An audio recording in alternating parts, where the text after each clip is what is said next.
નમસ્કાર વિદ્યાર્થી મિત્રો. તો આગળ આપણે જોયું આગળના લેક્ચરમાં કે રાસાયણિક પ્રક્રિયાના પ્રકારો, એમાંથી આપણે બે પ્રકારો વિશે શીખ્યા. એક તો સંયોગીકરણની પ્રક્રિયા અને બીજી વિઘટન પ્રક્રિયા. તો હવે ત્રીજો પ્રકાર વિસ્થાપન પ્રક્રિયા. બીજો પ્રકાર આપણો આવે છે વિસ્થાપન પ્રક્રિયા. પહેલી સંયોગીકરણ પ્રક્રિયા, બીજી વિઘટન પ્રક્રિયા અને ત્રીજી વિસ્થાપન પ્રક્રિયા. તો વિસ્થાપન પ્રક્રિયા કોને કહેવાય? જેમ આપણે જોયું કે સંયોગીકરણ પ્રક્રિયા અને વિઘટન પ્રક્રિયા, એવી જ રીતે હવે વિસ્થાપન પ્રક્રિયા. તો વિસ્થાપન પ્રક્રિયા કોને કહેવાય? તો કે કોઈ તત્વ બીજા તત્વનું, એટલે કે અલગ અલગ સંયોજન હોય અથવા તો તત્વ હોય પ્રક્રિયામાં, તો એક તત્વ બીજા તત્વનું વિસ્થાપન કરે, તો એવી જે પ્રક્રિયા હોય એને વિસ્થાપન પ્રક્રિયા કહેવાય. તો એના ઉદાહરણ દ્વારા આપણે જોઈએ કે એક ઉદાહરણ લઈએ આપણે કે આયર્ન એટલે કે Fe પ્લસ CuSO4, આનું નામ શું થાય? તો કે આયર્ન. એની પ્રક્રિયા આપણે કોપર સલ્ફેટ સાથે કરી.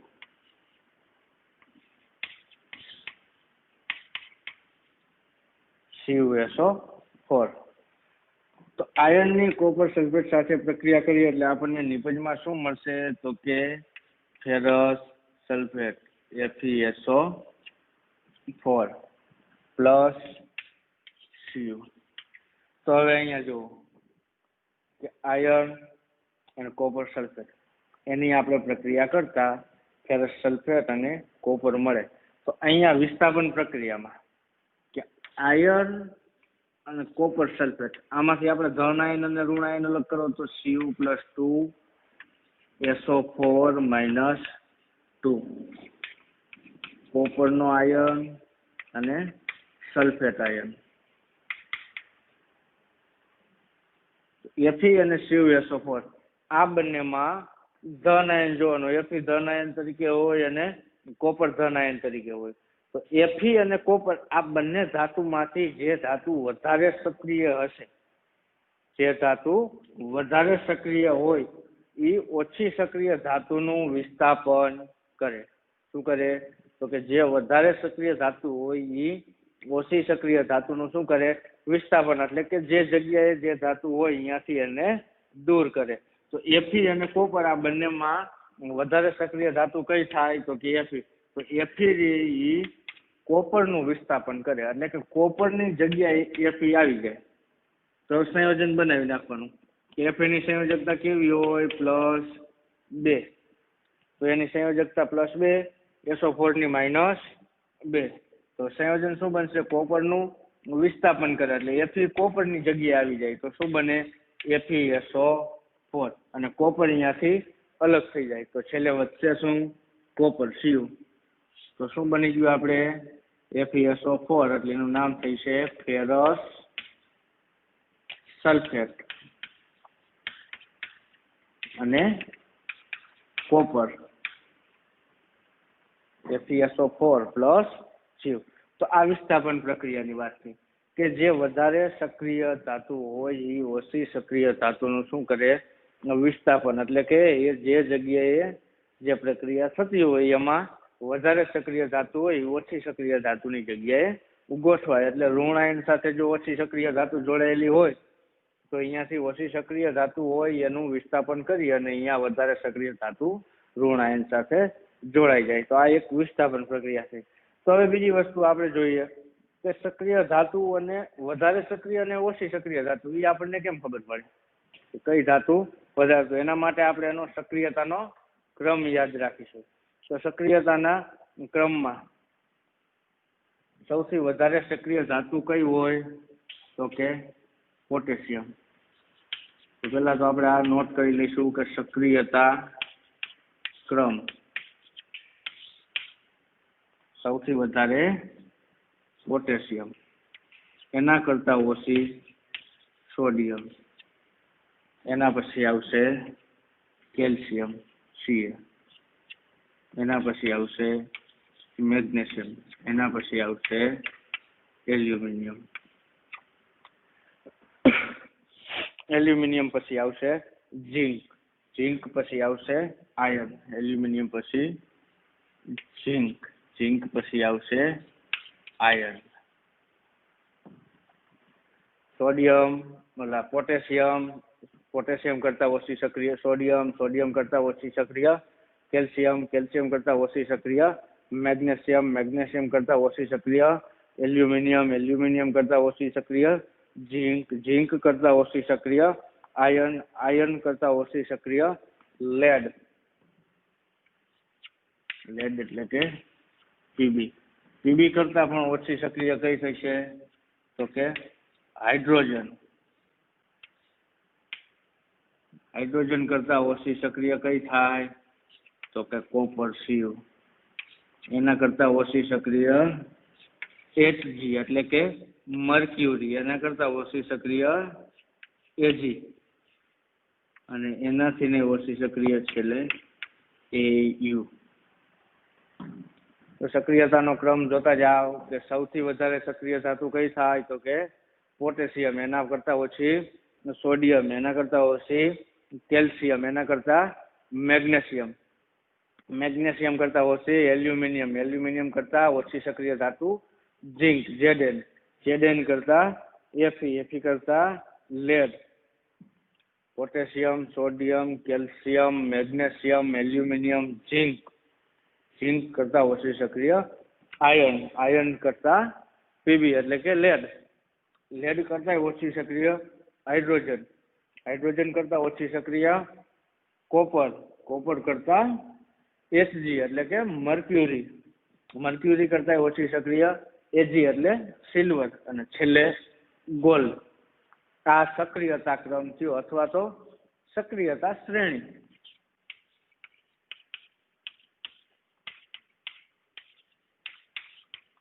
સક્રિયતા ક્રમ અથવા સક્રિયતા શ્રેણી. તો જેમ આપણે કીધું એમ, જો અહીંયા જો કે કોપર, કોપર અને Fe બંનેમાંથી વધારે સક્રિય કઈ થાય તો કે કોપર ક્યાં આવે, અહીંયા આના કરતા વધારે સક્રિય કઈ હોય Fe.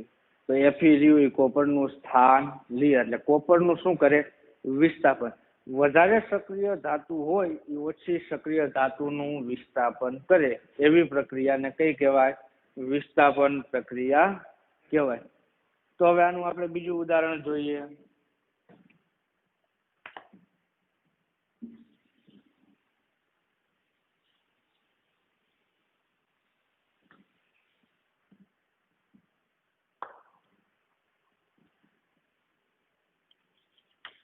Zn plus CuSO4, ઝીંક, કોપર સલ્ફેટ. તો Zn અને કોપર બંનેમાં ધાતુ જોવાની સક્રિયતા, તો Zn અને કોપર, તો જો આમાં Zn અને કોપર બેમાંથી વધારે સક્રિય કયું તો કે ઝીંક. ઝીંક વધારે સક્રિય એટલે ઝીંક વિસ્થાપન કરશે, કોનું કરશે કોપરનું. તો ઝીંક વિસ્થાપન કરી, Zn વિસ્થાપન કરી અને ક્યાં ગોઠવાય કોપરની જગ્યાએ, તો વિસ્થાપન કોનું કરે કોપરનું, કોણ કરે ઝીંક. તો ઝીંક રહ્યું કોપરની જગ્યાએ ગોઠવાઈ જાય, તો આપણને સંયોજન શું મળશે ZnSO4 પ્લસ Cu. નામ શું કહે છે તો કે ઝીંક સલ્ફેટ અને કોપર. તો અહીંયા સંયોજકતા જોઈ લેવાની, તો કે Zn ની સંયોજકતા કેટલી થાય +2, કોપરમાં Cu+2 અને SO4 -2. બંને Zn અને SO4 બંને જોડ્યા તો બે ની સંયોજકતા સમાન, એટલે ZnSO4 પ્લસ Cu. તો ઝીંક અને કોપર સલ્ફેટ આ બંનેની પ્રક્રિયા કરી એટલે વિસ્થાપન પ્રક્રિયા થઈ અને શું બને ઝીંક સલ્ફેટ બને. ઝીંક રહ્યું Zn એ કોપરનું વિસ્થાપન કરે અને કોપરનું વિસ્થાપન કરી અને શું બનાવશે તો કે ઝીંક સલ્ફેટ બનાવે. હજી આગળ બીજું ઉદાહરણ આપણે લઈએ.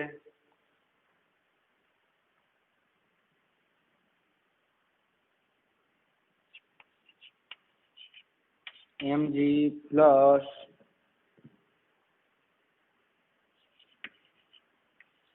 ZnSO4 આવી પ્રક્રિયા હોય તો આમાં શું થશે?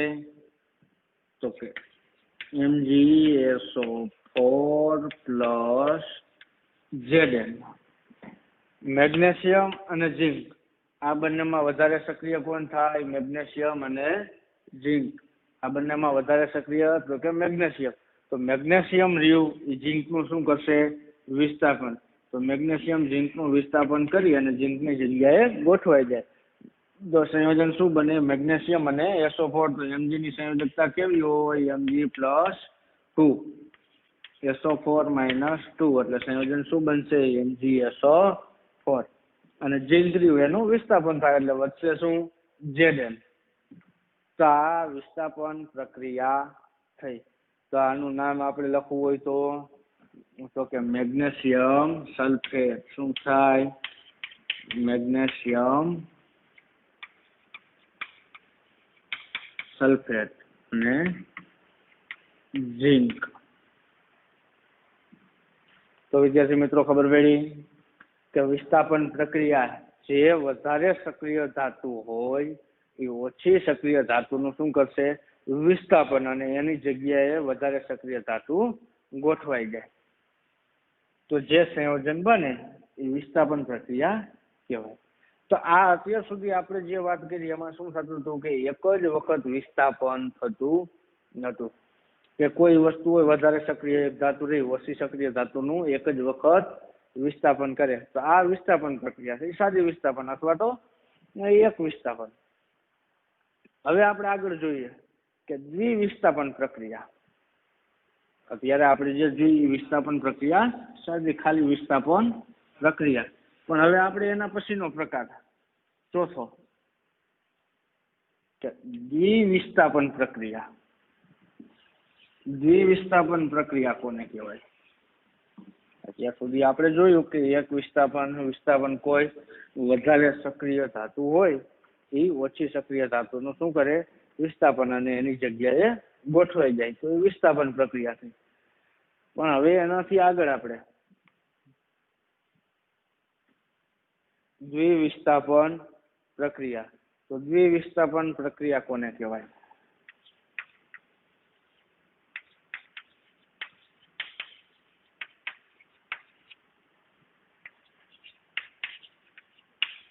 અત્યારે જે આપણે જોઈ એક વિસ્થાપન એટલે કે એક જ વખત વિસ્થાપન થાય એટલે એ વિસ્થાપન પ્રક્રિયા. અને દ્વિવિસ્થાપન પ્રક્રિયા. દ્વિવિસ્થાપન પ્રક્રિયા એટલે કે જેનું બે વખત વિસ્થાપન થાય.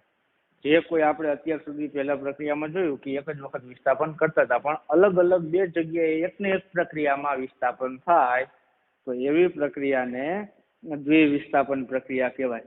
તો દ્વિવિસ્થાપન પ્રક્રિયા માટે પણ આપણે સક્રિયતાનો ક્રમ અથવા તો સક્રિયતા શ્રેણી આ વસ્તુ આપણે ખાસ યાદ રાખવાની છે.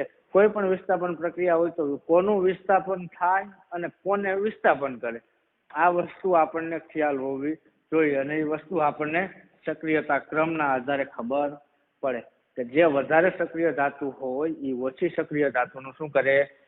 વિસ્થાપન કરે. તો દ્વિવિસ્થાપન પ્રક્રિયામાં આપણે એનું ઉદાહરણ જોઈએ કે Na2SO4 સોડિયમ સલ્ફેટ એની પ્રક્રિયા. Na2SO4 એટલે કે સોડિયમ સલ્ફેટ. એની પ્રક્રિયા આપણે બેરિયમ ક્લોરાઇડ એટલે કે BaCl2 બેરિયમ ક્લોરાઇડ.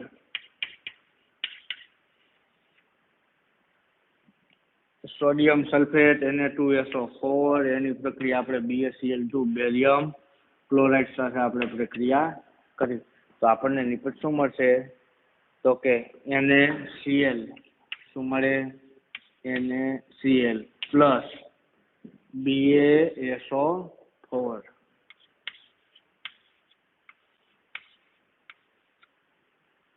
તો જો હવે મિત્રો કે Na2SO4 અને BaCl2 પહેલા તો આપણે એને આયન સ્વરૂપ અલગ લખી નાખો. Na+1SO4-2 આમાં તો કે Ba+2 અને Cl-.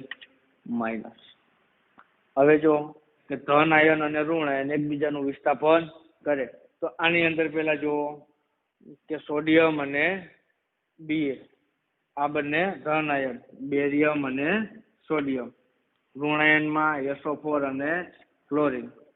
પહેલામાં કયું ઋણ આયન થશે? SO4 અને બીજામાં ક્લોરીન. તો હવે જો કે સોડિયમ બેરિયમ આપણે સક્રિયતા ક્રમમાં બેરિયમની શ્રેણીમાં નથી આપ્યો, પણ બેરિયમ સોડિયમ કરતા ઓછો સક્રિય થાય. તો સોડિયમ રહ્યું એ બેરિયમનું શું કરશે? વિસ્થાપન. એટલે કે બેરિયમને એની જગ્યાએથી અલગ કરશે, દૂર કરશે. તો બેરિયમ સાથે કયો ઋણ આયન જોડાયેલો? ક્લોરીન. તો ક્લોરીનને અલગ કરે એટલે સોડિયમ બેરિયમનું વિસ્થાપન કરે. તો સોડિયમ બેરિયમનું વિસ્થાપન કરે તો અહીંયા શું બની જશે? સોડિયમ અને ક્લોરીન બંને જોડાય અને NaCl બને, એટલે કે સોડિયમ ક્લોરાઇડ.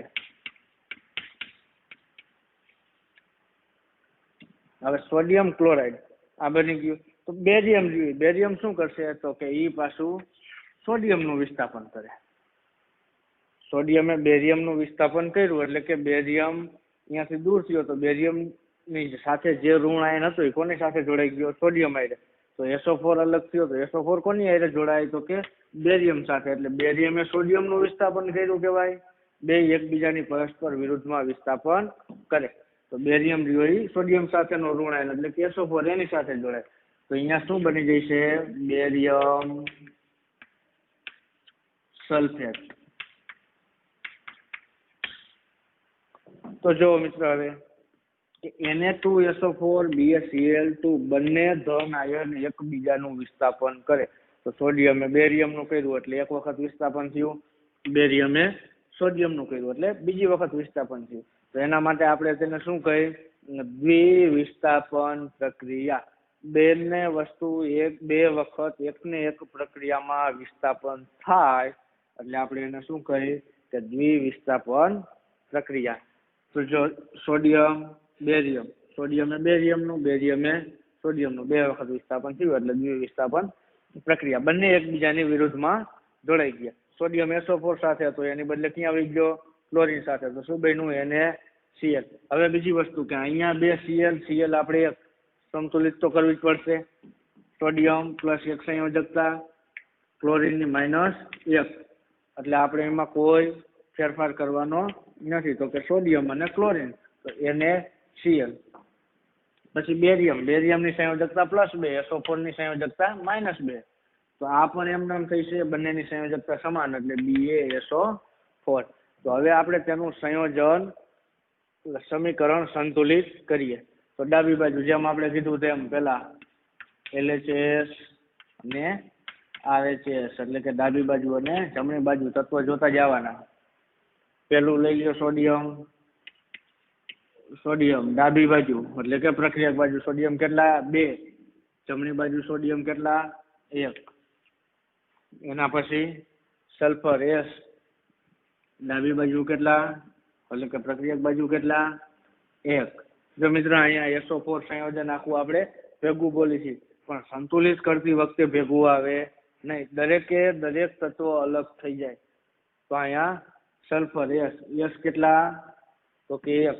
જમણી બાજુ કેટલા? 1. એના પછી O તો ઓક્સિજન કેટલા? 4. જમણી બાજુ કેટલા? તો કે 4. હવે એના પછી બેરિયમ Ba ડાબી બાજુ કેટલા? 1. જમણી બાજુ કેટલા? 1. એના પછી ક્લોરીન Cl ડાબી બાજુ કેટલા? 2. જમણી બાજુ કેટલા? 1. તો જો હવે આમાંથી કયા તત્વોમાં બદલાવવું પડશે આપણે. તો પહેલા તો સોડિયમ ડાબી બાજુ 2 અને જમણી બાજુ 1. તો આમાં આપણે બદલાવવું જોઈશે. પછી સલ્ફર બંને બાજુ એક એક, તો આમાં આપણે કંઈ કરવું જોઈશે નહીં. ઓક્સિજન બે બાજુ ચાર ચાર, આમાં પણ કાંઈ ફેરફાર કરવાનો નથી. બેરિયમ બેરિયમ બે બાજુ એક એક, આમાં પણ કાંઈ ફેરફાર કરવાનો નથી. પછી ક્લોરીન, તો ક્લોરીન ડાબી બાજુ બે જમણી બાજુ એક, તો આમાં એક આપણે ફેરફાર કરવો જોઈશે. તો કયા કયા તત્વોમાં ફેરફાર કરવો જોઈશે? સોડિયમ અને ક્લોરીન. તો હવે જુઓ, ડાબી બાજુ સોડિયમ બે, ક્લોરીન બે, જમણી બાજુ સોડિયમ એક, ક્લોરીન એક. તો હવે આપણે ફેરફાર ક્યાં કરશું? તો કે જમણી બાજુ. ડાબી બાજુ તો બંને બાજુ બે બે છે જ, પણ ડાબી બાજુ એક એક છે, એને બે કરવામાં તો કે આપણે અહીંયા બે મૂકી દો, તો 2NaCl એટલે બે સોડિયમ થઈ ગયા અને બે ક્લોરીન થઈ ગયા. તો જમણી બાજુ બે બે બે થઈ ગયા, તો આપણું સમીકરણ સંતુલિત થઈ ગયું. કેમ કે બંને બાજુ દરેક તત્વની સંખ્યા સમાન છે. જેટલી જ ડાબી બાજુ હોય એટલી જ જમણી બાજુ, એટલે કે જેટલી પ્રક્રિયકો બાજુ હોય એટલી નિપજ બાજુ. તો અહીંયા આપણું પ્રક્રિયા રહી સંતુલિત થઈ ગઈ, એટલે કે રાસાયણિક સમીકરણ સંતુલિત થઈ ગયું. તો આ દ્વિવિસ્થાપન પ્રક્રિયાની વાત હતી કે Na2SO4 પ્લસ BaCl2, તો બંને એકબીજાનું વિસ્થાપન કરી એટલે કે બે વખત વિસ્થાપન થયું અને સંયોજન શું મળ્યું?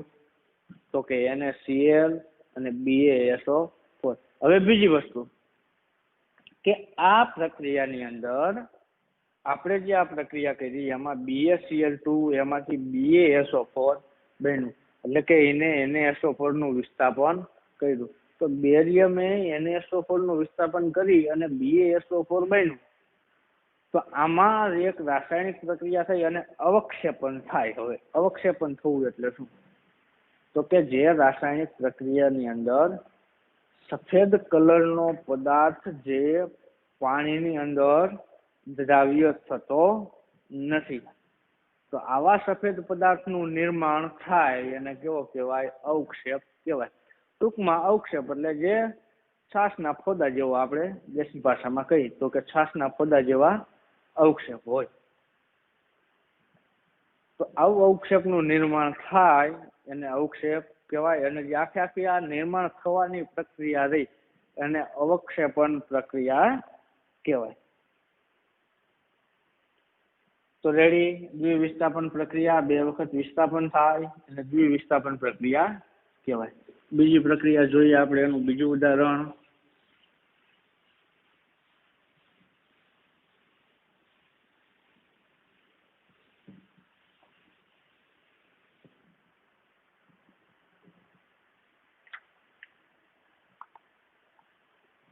તો કે લેડ નાઇટ્રેટ અને પોટેશિયમ આયોડાઇડ. લેડ નાઇટ્રેટ એટલે PbNO3 ટ્વાઇસ. એની પ્રક્રિયા તમે પોટેશિયમ આયોડાઇડ Ki એની સાથે તમે કરો. લેડ નાઇટ્રેટ એની પ્રક્રિયા Ki સાથે, તો તમને શું મળશે? તો જો હવે તો પેલા વિસ્થાપન પ્રક્રિયામાં આપણે કીધું એમ સક્રિયતા ક્રમ Pb અને K. પેલા તો બંને આયનને અલગ અલગ આયન સ્વરૂપે લખવાનું, નામ લખો પેલા નીચે. તો કે શું થઈ છે? Lead nitrate. અને આમાં Ki એટલે પોટેશિયમ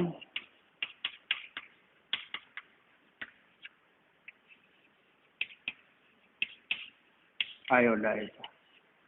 લેડ નાઇટ્રેટ અને પોટેશિયમ આયોડાઇડ.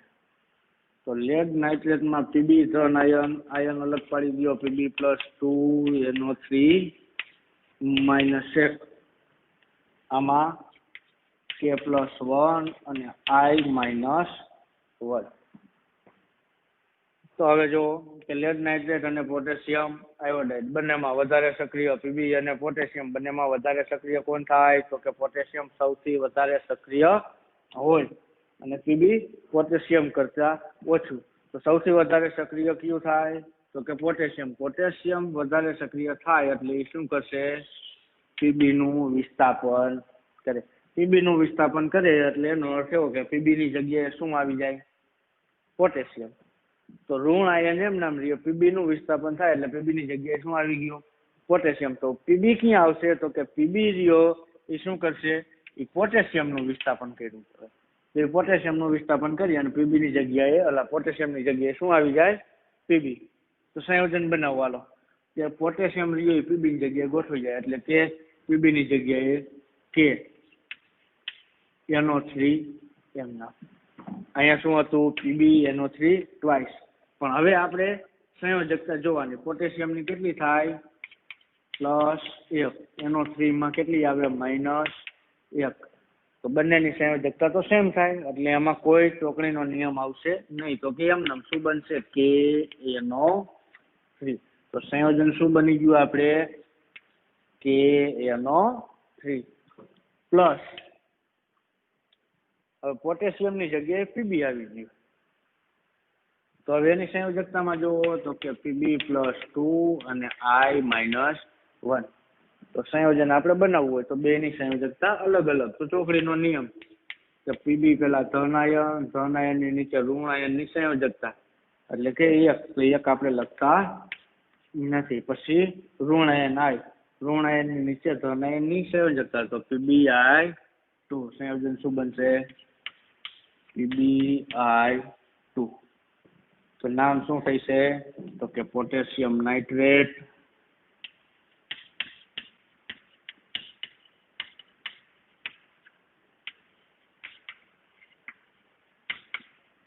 અને PbI2 એટલે શું થશે? Lead iodide.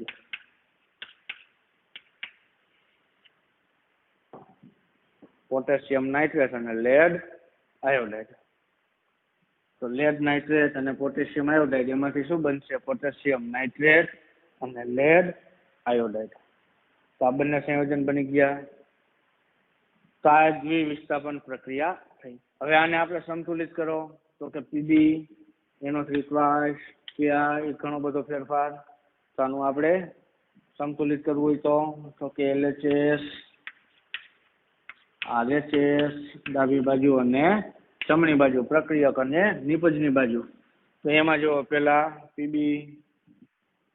તો પીબીમાં જો પીબીમાં ડાબી બાજુ પીબી કેટલા? તો કે 1. જમણી બાજુ કેટલા? 1. અહીંયા નાઇટ્રોજન. તો કે નાઇટ્રોજન કેટલા થશે? 2. તો નાઇટ્રોજન પ્રક્રિયક બાજુ કેટલા થાય? 2. નિપજ બાજુ કેટલા થાય? 1. ઓક્સિજન પ્રક્રિયક બાજુ કેટલા થાય? 3 દુને 6. નિપજ બાજુ કેટલા થાય? તો કે 3. પછી પોટેશિયમ પ્રક્રિયક બાજુ કેટલા થાય? 1. નિપજ બાજુ કેટલા થાય? 1. આયોડાઇડ I પ્રક્રિયક બાજુ કેટલા થાય? 1. નિપજ બાજુ કેટલા થાય?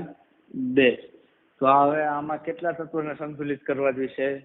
તો કે પીબી બે બાજુ 1 તો એનો વારો અત્યારે નથી. નાઇટ્રોજન પ્રક્રિયક બાજુ 2 નિપજ બાજુ કેટલા? 1. તો આને સંતુલિત કરવા જોઈશે. પછી ઓક્સિજન પ્રક્રિયક બાજુ કેટલા? 6. નિપજ બાજુ કેટલા? 3. તો આને પણ સંતુલિત કરવા જોઈએ. પોટેશિયમને સંતુલિત કરવા જોઈશે નહીં. આયોડિન 1 અને 2 તો એને પણ સંતુલિત કરવા જોઈએ. તો સૌથી જાજો ડિફરન્સ કેમાં? પેલા તો કે ઓક્સિજનમાં. તો ઓક્સિજનથી આપણે વારો લઈ. ઓક્સિજન પ્રક્રિયક બાજુ 6 નિપજ બાજુ 3. તો પેલા તો આપણે એને 6 કરવો હોય તો ડાયરેક્ટ ડબલ કરશું. તો કે આગળ 2 મૂકી દો તો KNO3.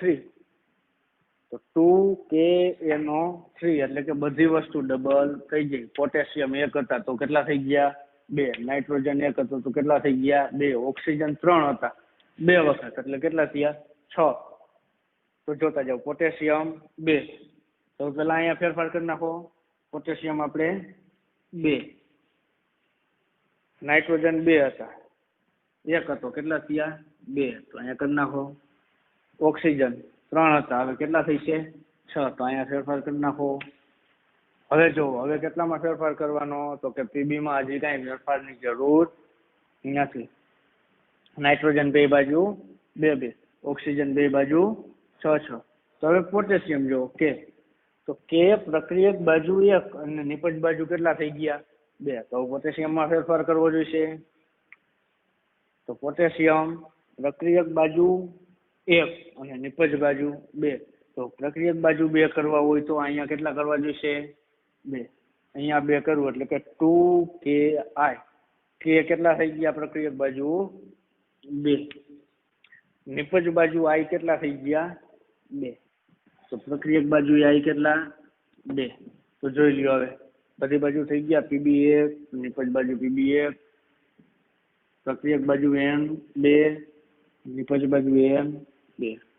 ઓક્સિજન પ્રક્રિયક બાજુ 3 દુને 6. તો અહીંયા પણ 3 દુને 6. પોટેશિયમ પ્રક્રિયક બાજુ 2. તો અહીંયા કેટલા? 2. આયોડિન પ્રક્રિયક બાજુ 2. તો નિપજ બાજુ કેટલા? 2. તો મિત્રો આ વાત થઈ દ્વિવિસ્થાપન પ્રક્રિયાની. કોઈ પણ રાસાયણિક પ્રક્રિયા રહી એને આપણે સંતુલિત છેલ્લે કરવાની. તો દ્વિવિસ્થાપન પ્રક્રિયામાં ખબર પડી કે કોઈ પણ તત્વ હોય એ વધારે સક્રિયતા શ્રેણીનો ક્રમ આપણે યાદ રાખવો પડશે, જેનાથી આપણને ખબર પડે કે વિસ્થાપન કોનું થાય. તો કે વધારે સક્રિય ધાતુ હોય એ ઓછી સક્રિય ધાતુનું શું કરે? વિસ્થાપન કરે. અને જે રાસાયણિક પ્રક્રિયાની અંદર 2 વખત અલગ અલગ વિસ્થાપન થતું હોય તો એને કેવી કહેવાય? દ્વિવિસ્થાપન પ્રક્રિયા કહેવાય. અને ખાલી વિસ્થાપન પ્રક્રિયાની અંદર તો કે ધાતુનું એક જ વખત વિસ્થાપન થતું હોય એને કેવી કહેવાય? ખાલી વિસ્થાપન પ્રક્રિયા. તો આ વિસ્થાપન પ્રક્રિયા અને દ્વિવિસ્થાપન પ્રક્રિયા વિશે આપણે જોયું. આગળના લેક્ચરમાં હવે આપણે ઓક્સિડેશન અને રિડક્શન પ્રક્રિયા વિશે જોઈશું.